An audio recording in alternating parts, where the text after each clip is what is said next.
मेरा नाम सानिया है। मेरी नई नई शादी हुई थी। अभी शादी के शुरू के दिन थे, लेकिन मेरा शौहर मेरी बिल्कुल भी परवाह नहीं करता था। शायद हमारी पसंद की शादी नहीं थी। मैं जब भी इसके पास जाने की कोशिश करती तो वो मुझे पीछे धकेल देता और मेरी कोई भी जायज़ ख्वाहिशात को पूरा नहीं करता।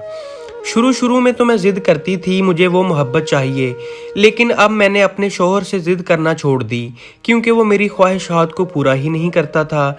इन सब चीज़ों के बावजूद मेरे ससुर के साथ मेरी काफ़ी अच्छी बनती थी।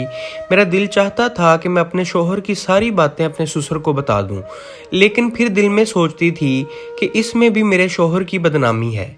लेकिन खामोश कब तक रह सकती थी मैं। एक दिन मेरा शौहर और मेरी सास किसी काम से बाजार गए हुए थे और मेरा ससुर घर में अकेला था।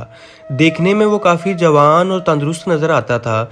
इतनी ज़्यादा उम्र होने के बावजूद सर के बाल काले स्याह थे। मैं मौका देखकर अपने ससुर के पास चली गई ताकि अपने शौहर के बारे में उसको बता सकूं।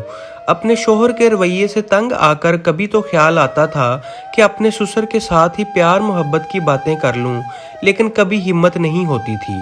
लेकिन फिर मैंने हिम्मत करके बात करने का सोच लिया। जिस वक्त मैं कमरे में दाखिल हुई, मेरा ससुर कुर्सी पर बैठा हुआ था। मुझे देखते ही वो उठ गया और कहा, आओ बेटी, अंदर आओ, सब खैर तो है ना।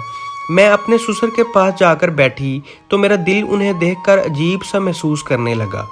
मैंने अपने ससुर से बात करना शुरू की, लेकिन अल्फाज साथ ही नहीं दे रहे थे। ससुर ने कहा, बेटी बोलो, तुम परेशान लग रही हो। मैंने कहा, जी बात ही कुछ ऐसी है, कहते हुए शर्म आती है। वो बोले, बेटी क्या बात है। मैंने जोश में आकर सब कुछ अपने ससुर को बता दिया। मेरे ससुर ने कहा कि बेटा तुम्हारा खावंद शुरू से ही शर्मीला है। उसने कॉलेज में पढ़ते हुए कभी किसी लड़की से मोहब्बत नहीं की। मैं उसको समझा दूंगा, तुम परेशान मत हो।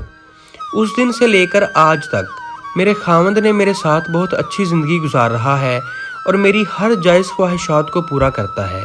और मैं शुक्र अदा करती हूँ कि इस मुश्किल वक्त में बहकर गुनाह में मैं धंस नहीं गई। दोस्तों, अगर मेरी ये वीडियो आपको पसंद आई हो तो प्लीज़ इसको ज़्यादा से ज़्यादा लाइक करें और मेरे चैनल को लाजमी सब्सक्राइब कर लें। शुक्रिया।